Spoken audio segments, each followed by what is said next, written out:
बिस्मिल्लाहिर्रहमानिर्रहीम। अस्सलामुअलैकुम। ધોરણ 10 વિષય ગણિત પાઠ 9 ત્રિકોણમિતિના ઉપયોગો। આ પાઠમાં આપણે એક ઉદાહરણ લઈશું। આ એકમ કસોટીમાં પૂછાયેલો દાખલો છે અને થોડો ચોપડી કરતાં અલગ છે જે આપણને કહ્યું છે, બરાબર? તો પહેલાં તો આપણે રકમ વાંચીશું અને પછી દાખલો ગણીશું। એક 5 મીટર લાંબી નિસરણી દિવાલને અડેલીને એવી રીતે ગોઠવી છે કે જેથી તેનો ઉપરનો છેડો જમીનથી 4 મીટર ઊંચે એક બારીને અડકે। આપણે આટલું જ જ્યારે પણ નિસરણી ગોઠવવાની હોય ત્યારે આ પ્રમાણે ત્રાસી ગોઠવવાની હોય। કેવી ગોઠવવાની હોય? ત્રાસી, બરાબર છે? અને જે દિવાલ કેવી હોય છે કે ઊભી હોય છે, બરાબર? તો આપણે આના પરથી થોડી પહેલાં આપણે આકૃતિ દોરીએ, પછી આપણે આગળની રકમ વાંચીએ। તો આપણે અહીંયાથી હું એક આકૃતિ દોરું છું, તો પહેલાં હું દિવાલ દોરીશ અને દિવાલને હું નામ આપીશ રેખાખંડ AB, બરાબર? બી એ દિવાલનું જમીન પરનું બિંદુ છે અને દિવાલની ટોચ આ છે। પછી અહીંયા કહે છે કે ભાઈ નિસરણી, તો આપણે અહીંયા નિસરણી ગોઠવી દઈએ। પહેલાં તો જમીન દોરવી પડશે, એટલે આપણે જમીન પરનું કોઈ બિંદુ લઈએ।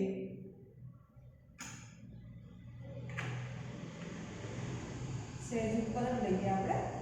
જમીન પરનું બિંદુ મેં એક લીધું સી, અહીંયા લઉં છું। હવે હું નિસરણી લઉં છું આ AC, એ નિસરણી છે, બરાબર? તો નિસરણી ગોઠવાઈ ગઈ, બરાબર? તો હવે આપણે જરા માપ લઈ લઈએ કે નિસરણી કેટલા મીટર લાંબી છે, તો કે 5 મીટર લાંબી। દિવાલ ઊભી હોય તો જમીન સાથે 90° ખૂણો બનાવે, બરાબર? હવે આપણને કહ્યું છે કે નિસરણી જ્યાં અડકે છે 4 મીટર ઊંચી એક બારીને અડકે છે, તો એને આપણે બારી કહીશું। એને શું કહીશું આપણે? આ જરા દૂર લઈ લઈએ, કારણ કે આપણને કેટલું અંતર ખસે એ આપણે અહીંયા લઈ લઈશું, કેટલું અંતર ખસે। આપણે આકૃતિ આવી રહેવું નથી, એટલા માટે આપણે થોડી અહીંયા આપણે કરવું પડ્યું કે એ જગ્યાએ બારી છે। એનો અર્થ એ કે દિવાલનો હજુ ઉપરનો ભાગ છે ખરો, બરાબર? તો આપણે દિવાલનો જે ઉપરનો ભાગ છે તેને પણ આપણે લઈ લઈએ। આ દિવાલનો ઉપરનો ભાગ છે, આ એ બારી છે, અહીંયા લખી દેવાનું કે બારી, બરાબર? તો AB એટલે જમીનથી બારી વચ્ચેનું અંતર કેટલા મીટર છે? તો કે 4 મીટર છે, બરાબર? તો આપણને નિસરણીનો જમીન પરનો છેડો અને દિવાલ વચ્ચેનું અંતર શોધવું હોય તો શોધી શકાય? હા, શોધી શકાય વળી, બરાબર છે? એટલે આપણી પાસે ત્યાં ત્રિકોણ ABC મળ્યો। જો આ દાખલો એવો છે કે જેમાં થીટા એટલે કે ખૂણો આપ્યો નથી, પણ આપણને કર્ણનું માપ આપ્યું છે, સામેની બાજુનું માપ આપ્યું છે, તો આપણે અહીંયા પાછળની બાજુનું માપ શોધીશું। તમને થશે કે અહીંયા મારે થીટા કેમ નથી શોધવું, પણ આપણને કેટલા અંશનો ખૂણો બનાવે એ નથી પૂછ્યું। તો આપણને શું પૂછ્યું છે? તો કે ભાઈ જો નિસરણીનો નીચેનો છેડો એટલે કે આ નિસરણીનો નીચેનો છેડો જમીનથી દિવાલની તરફ 1.6 મીટર ખસેડવામાં આવે। જો અહીંયા આ જે નિસરણી છે એને ઊંચકીને અહીંયા આ તરફ દિવાલ તરફ દૂર નથી લઈ જવાનું, આ તરફ લઈ જવાનું। જો નિસરણી કાપવાની નથી, આપણે નિસરણી ગોઠવવાની છે। તો જો આપણે એને અહીંયા લઈ જઈએ તો નિસરણી લંબાઈ તો ઘટવાની છે નહીં, એટલે શું થશે કે નિસરણી ઉપર તરફ ખસશે, બરાબર ને? એટલે પહેલા તો આપણે આ શોધીશું BC અને પછી આપણે નિસરણીને ખસેડવા જઈએ, બરાબર? તો હવે આપણે કઈ રીતે ખસેડીશું, કઈ રીતે શોધીશું તે જરાક જોઈ લઈએ। તો અહીંયા શું કરીશું તો કે ભાઈ BA એ બારી છે, બરાબર છે? એ તો મેં અત્યારે જ કહ્યું તમને કે એ બારી છે, અને આપણે લઈશું કે AB એ શું છે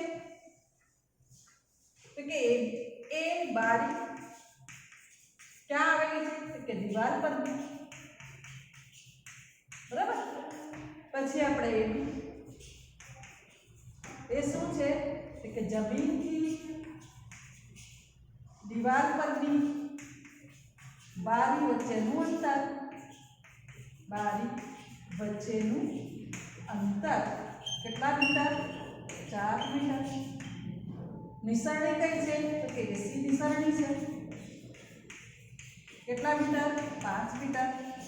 સી જમીન પરનું બિંદુ છે. બિંદુ બરાબર. ત્રિકોણ એબીસી માં કયો ખૂણો કાટખૂણો? તો ત્રિકોણ એબીસી માં ખૂણો બી કાટકોણ. પાયથાગોરસ આપણે બાજુનું માપ શોધવાનું છે એટલા માટે પહેલા બીસી શોધીશું આપણે. એટલે અહીંયા પાયથાગોરસના સિદ્ધાંત પ્રમાણે AC નો વર્ગ બરાબર પાયથાગોરસ ના સિદ્ધાંત પ્રમાણે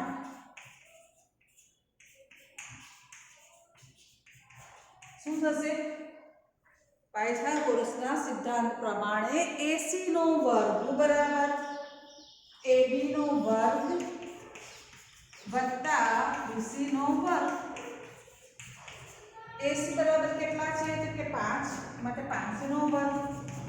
AB બરાબર કેટલા છે તો કે 4. અહીંયા લખેલા છે આપણે આ રહ્યા 4 નો વર્ગ વત્તા BC નો વર્ગ. 5 નો વર્ગ 25 બરાબર 16 વત્તા BC નો વર્ગ. 16 ને બાજુ પર કરો 25 ઓછા 16 બરાબર BC નો વર્ગ. 25 માંથી 16 જાય તો કેટલા આવશે તો કે 25 માંથી 16 જાય એટલે આવશે 9. માટે BC નો વર્ગ બરાબર કેટલો આવ્યો તો આપણે અહીંયા લખી દઈએ કે માટે BC નો વર્ગ બરાબર 9.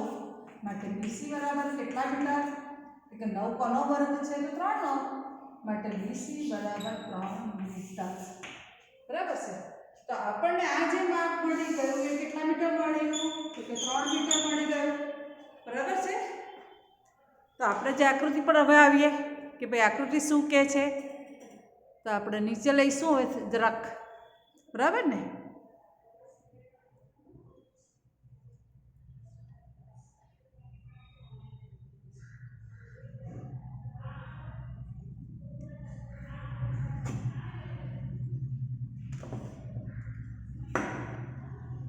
આપણે નીચે લઈએ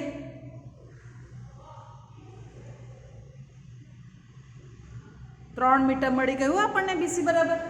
તો હવે આપણે શું કરવાનું છે કે ભાઈ આ શોધ્યા પછી નિસરણીનો નીચેનો છેડો એટલે કે આ નિસરણી નીચેનો છેડો ક્યાં ખસેડવાનો છે તો કે દિવાલ તરફ. એટલે આ બાજુ દિવાલ જે દૂર આ તરફ જાય કેટલો તો કે 1.6 મીટર. તો ધારો કે આપણે લઈએ કે ધારો કે 1.6 મીટર અહીંયા આવે છે. બરાબર. તો ડી બિંદુ આપણે અહીંયા લઈએ કે નિશાનીનો જમીન પરનો છેડો ડી જો અહીંયા આવે તો નિશાની કટ કરવાની નથી. એનો અર્થ એ થયો કે નિશાની ક્યાં જશે આપણી તો કે ઉપરના ભાગમાં જશે. બરાબર છે. તો અહીંયા આપણે લઈશું કે નિશાની જ્યારે આપણે આ પ્રમાણે ગોઠવીએ તો નિશાની ક્યાં જાય છે કે ઉપરની તરફ ખસશે. બરાબર. તો એ બિંદુનું નામ આપી દઈશું આપણે. શું આપીશું તો કે ઈ. એટલે દિવાલ પર ક્યાંથી ખસે કે AE જેટલું ખસે. બરાબર. એટલે CD બરાબર આપણે કેટલા મીટર ખસેડ્યું તો કે 1.6 મીટર. તો હવે જો આપણને નવો કાટકોણ ત્રિકોણ મળ્યો આ. બરાબર. તો એમાં આપણી પાસે જો નિસરણીની લંબાઈ એ તો આ થઈ ગઈ 5 મીટર. હવે નિસરણી કઈ બની ગઈ તો કે EB બરાબર EB નિસરણી એની લંબાઈ તો આપણી પાસે છે જ. કેટલા મીટર તો કે 5 મીટર.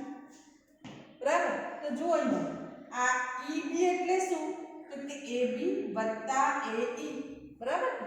અને AE ને આપણે અહીંયા લખી દઈશું x કારણ કે આપણને ખબર નથી એટલે આપણે લખીશું અહીંયા AE બરાબર x મીટર. બરાબર. BD બરાબર તો જો આપણને આખું માપ ખબર છે BC અને DC પણ ખબર છે. તો જો આખા માપમાંથી આટલું કાઢી નાખીએ તો આપણને શું મળી જાય તો કે BD. એટલે BD બરાબર શું આવશે કે 3 ઓછા 1.6. તો 3 એટલે 3.0 3.0 ઓછા 1.6 બાદબાકી કરીએ 2 આવે 10 આવશે અહીંયા 4 1.4 મીટર થાય. એટલે આપણે લખી દઈશું અહીંયા કે BD બરાબર આપણને મળી ગયા કેટલા 1.4 મીટર. બરાબર. તો હવે આપણે આ લઈશું 1.4 મીટર. કેમ આપણે બધું કરવું પડે છે? કારણ કે આપણને કહે છે કે જો આપણે નિસરણી આ જગ્યાએથી લઈને અહીંયા મૂકીએ તો નિસરણી ઉપર જાય દિવાલ અને એ દિવાલની બારીથી કેટલા મીટર ઉપર જાય છે તે અંતર આપણે શોધવાનું છે. તો તેના ઉપરનો છેડો એટલે કે નિસરણીનો ઉપરનો છેડો કેટલું અંતર ખસે એ આપણે શોધવાનું છે. બરાબર? તો હવે આપણે જો આ શોધવાનું હોય તો આપણે ત્રિકોણ કયો લેવો પડે? કે ત્રિકોણ EBD લેવો પડે આપણે. બરાબર? તો આપણે ત્રિકોણ EBD લઈ લઈએ તો આપણને આ મળી જશે. લઈ લઈશું આપણે.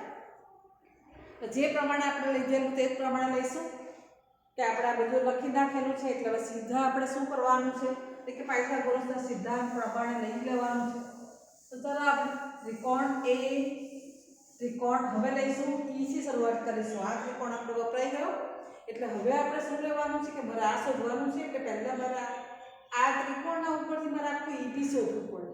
જો EB માંથી હું આ AB બાદ કરી દઉં તો મને શું મળી જશે? AE મળી જશે.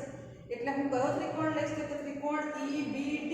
એમાં મને આ એક બાજુ અને આ બીજી બાજુ એ બે તો આપેલા છે જ એટલે હું અહીંયા લઈશ કે ત્રિકોણ EBD માં જો ખૂણો B કાટખૂણો છે એ તો આપણે લેવાના જ છે. બરાબર છે?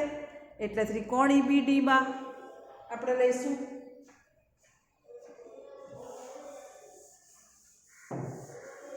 આપણે કરી નાખેલું છે એટલે હું કાઢી નાખું છું. ત્રિકોણ EBD માં ખૂણો B બરાબર લેવું પાયથાગોરસના સિદ્ધાંત પ્રમાણે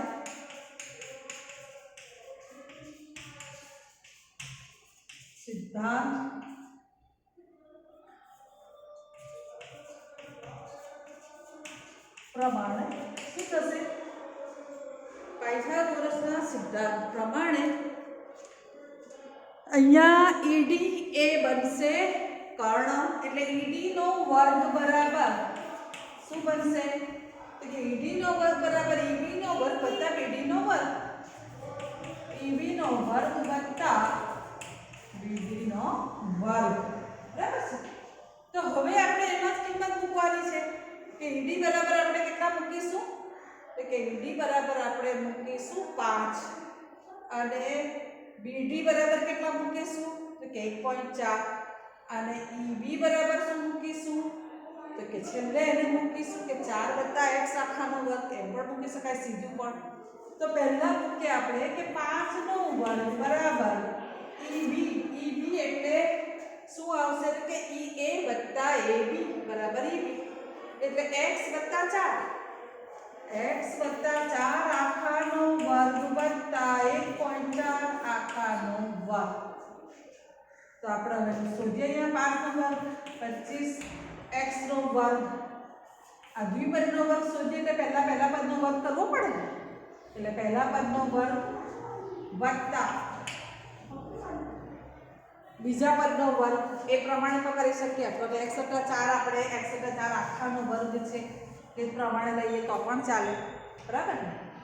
તો બે રીતે થઈ શકે છે. આપણે EB નો વર્ગ પહેલા શોધી લઈએ છેલ્લા કિંમત મૂકીએ તો પણ થશે. કદાચ એ વધારે ઈઝી પડે એટલે આપણે EB ને EB રહેવા દઈશું. બરાબર છે?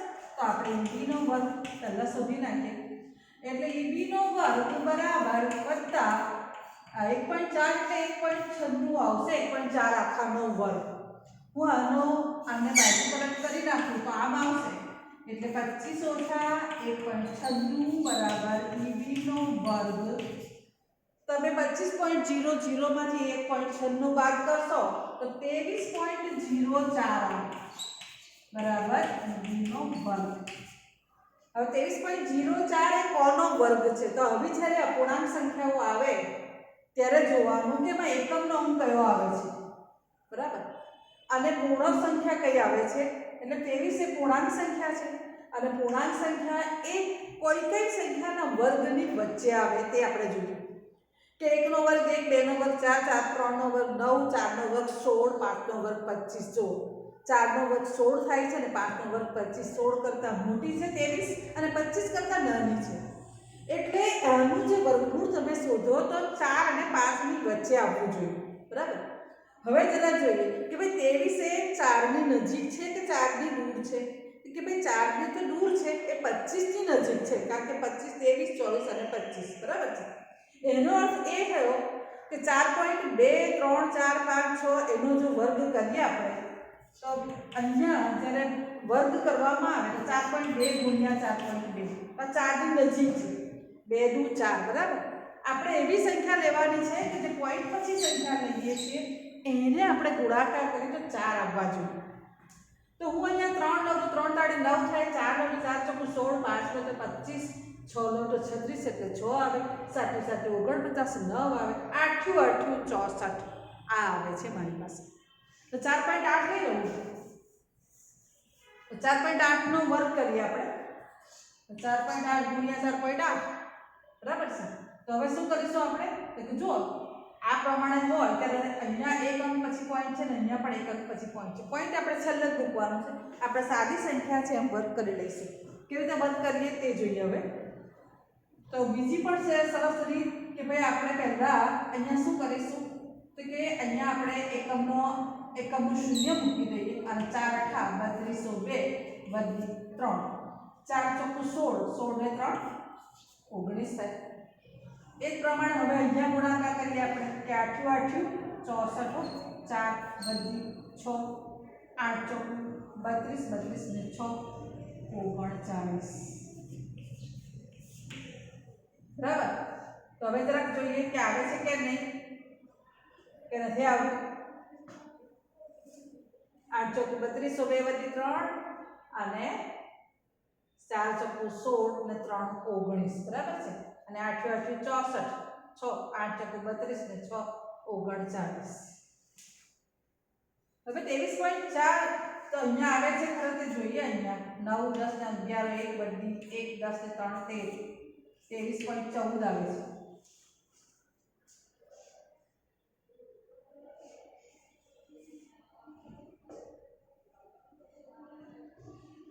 તમને એવું લાગે છે કે ક્યાંક ભૂલ છે? હા ભૂલ છે. ક્યાં ભૂલ છે કે સરવાળા બરાબર ને. તો અહીંયા 8 ચોકુ 32 ને 6 તો 38 થશે. કેટલા થાય? 38. જો અહીંયા આવી જશે 8 ને 2 10 શૂન્ય વધી 1 અંક પછી પોઈન્ટ 23.04 કોનો વર્ગ આવ્યો? 4.8. એટલે 4.8 બરાબર શું આવ્યું કે ઈબી બરાબર ને એનો વર્ગ આવી ગયો એટલે 4.8 નો વર્ગ બરાબર ઈબી નો વર્ગ માટે ઈબી બરાબર 4.8. હવે ઈબી ની કિંમત મૂકીએ તો કે ઈબી બરાબર શું છે તો કે AB વત્તા AEA બરાબર EB આમ થાય. તો 4 + x તો અહીંયા મૂકી દઈએ કે ભાઈ 4 + x બરાબર શું આવ્યું આપણું તો કે 4 + x બરાબર 4.8.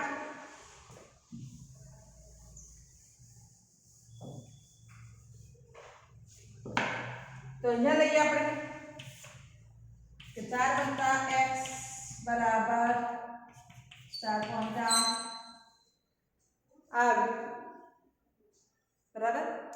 તો 4 + x આ AB બરાબર એ 4.8 છે. 4 ને બાજુ પલટ કરવા માટે x બરાબર શું આવશે કે 4.8 ઓછા 4 માટે x બરાબર કેટલા આવ્યા કે 0.8 મીટર. 0.8 મીટર એટલે 80 સેન્ટીમીટર થાય. એટલે કેટલું આગળ ખસશે તો કેટલું અંતર ખસશે અહીંયા તો શું કહેશો તમે કે 0.8 મીટર એટલે કે 80 સેન્ટીમીટર ઉપરથી ખસશે બરાબર. બસ તો અહીંયા પૂરું થાય છે. માનું છું કે તમને સમજ પડી છે. દાખલો લાંબો